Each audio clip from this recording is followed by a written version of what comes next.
भोर नगरपालिकेच्या मतदान प्रक्रियेला सकाळी 7:30 वाजता सुरुवात झालेली आहे।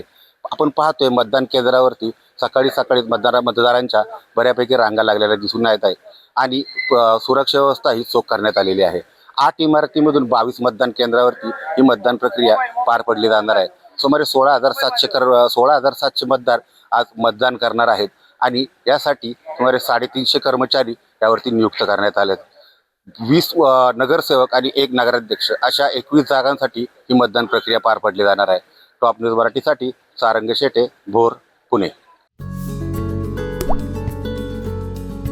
आता जोकासू STP या अत्याधुनिक जॅपनीज तंत्रज्ञानाने सुसज्ज, quick installation, energy efficient, noiseless blowers, low maintenance या आणि अशा वैशिष्ट्यांनी परिपूर्ण जोकासू STP तंत्रज्ञान प्रकल्प उभारणीपासून ते विक्री पश्चात समाधानकारक सेवा देणारी, भारताबरोबरच परदेशात देखील प्रकल्पांची यशस्वी उभारणी करणारी company Deccan water treatment private limited.